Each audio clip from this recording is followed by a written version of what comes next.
Hi, tonight I want to talk about specifically some building blocks of the darker shadows. So that's making up the part of your shadow. So remember, the shadow can be either golden shadows, could be the darker shadows, and that makes up your whole shadow. But what exactly do we mean when we talk about dark shadows? Like which aspect of yourself is common in people and that you can start looking into? It's not always easy to figure that part out because we tend to think that we should work on our anger problems or we should work on what makes us sad, although quite often like these emotions are coming from something deeper, so more of a core emotion. So as I mentioned before, I'm reading a book um, that's expanding on shadow work, and I've already shared the book, but basically, so it's called Dreaming Through Darkness, and it's introducing the concept that you can actually meet your shadows through lucid dreaming. Although I'm not going to get specifically into that, I do want to touch on the basis of shadow work because personally, for me, it has done wonders in learning a lot about myself.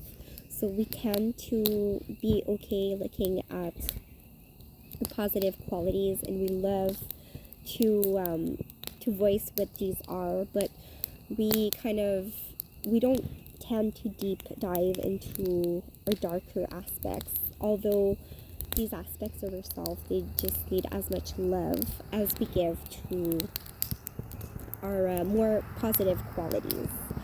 So, what are the benefits of giving love to your darker shadows? Is that basically not only do you learn about yourself, but you learn to integrate your wholesomeness into yourself, which equals to more self love.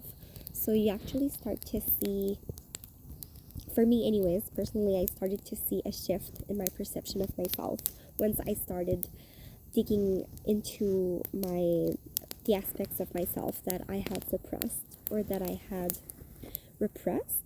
Once I started digging into those and extending love to these parts of myself and accepting that they made me who I am, I also saw an elevation of my not only my confidence but basically my just the love that I have in general for life, for others, and for myself.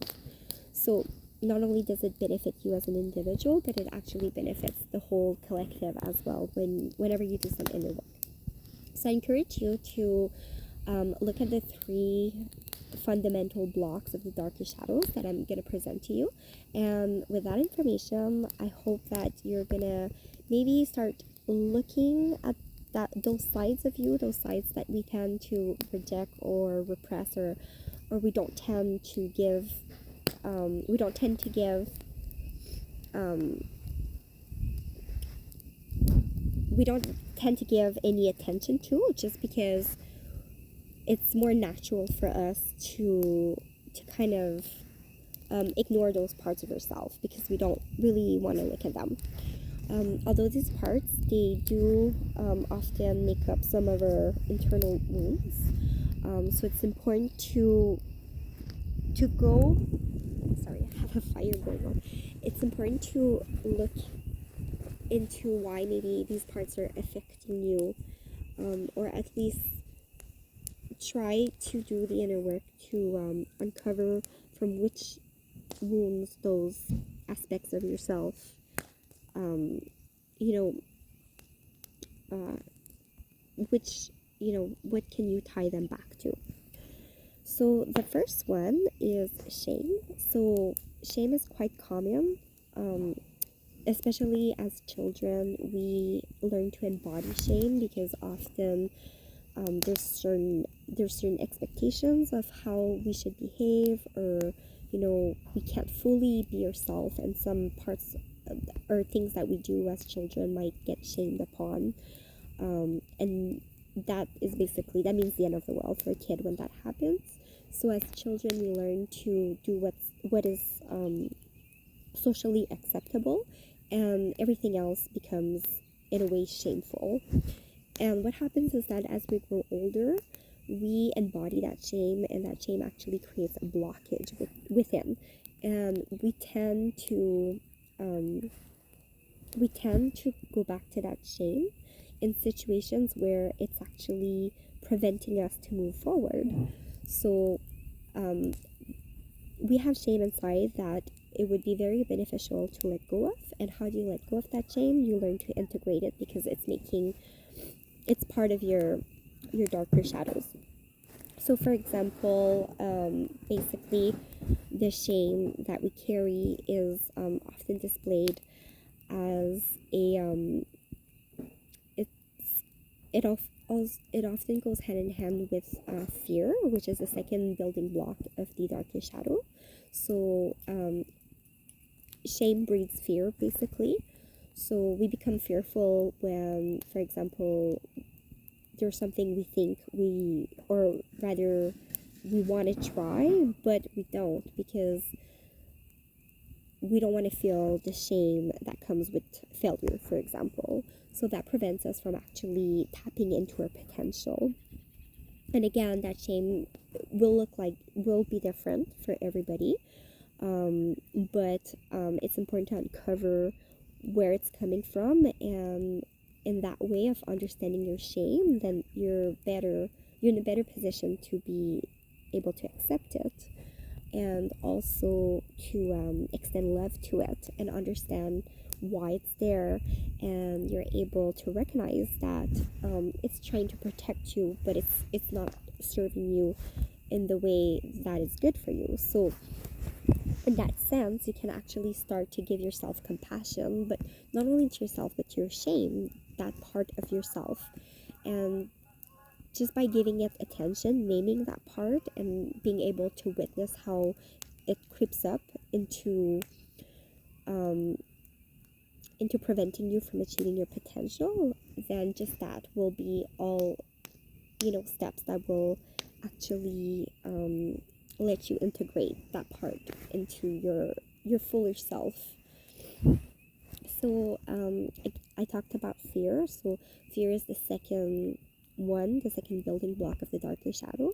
Basically, fear is quite common, and we are often raised into fearful environments where we are told that it's better to stay safe instead of taking risks in life.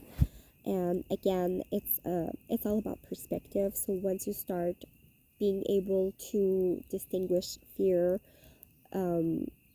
from courage, or you can start seeing that fear is only like mental chatter that you have, like it's not real, right? It just lives in your subconscious, but it seems to be real. Then just by witnessing that, you'll be in a better position to assess something, to see if if the consequence is really that bad if you decide to take a risk, which could again tap into your potential, and you could alternatively achieve something really great if you were to take that risk. The third one that is part of the building blocks of the darker shadows is actually judgment. So judgment is obviously something that we deal with on a daily basis. We often project that onto other people. However, we will think that other people are judging us, when really what's happening is that we're judging our own self. So we're creating those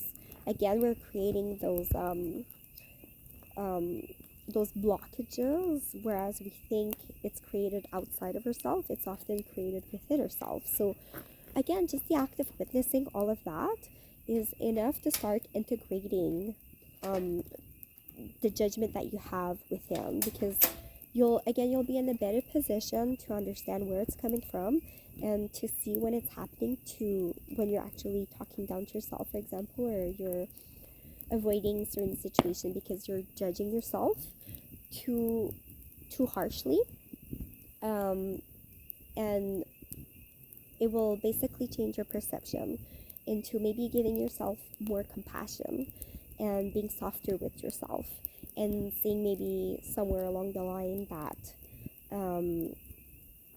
like these parts of yourself that are keeping you small, actually they just want to be heard and seen, and they just want the same kind of love that you're giving to these other parts of yourself, which are more positive. So whenever you start looking at what you're suppressing or repressing, and often these are the building blocks for your darker shadows, you're able to actually start uncovering what your golden shadows are in that sense. Because again, the golden shadows, which is your untapped potential, is often hiding beneath those darker shadow building blocks. So I hope that this information will serve you well in some kind of way, because you can actually start looking at these things.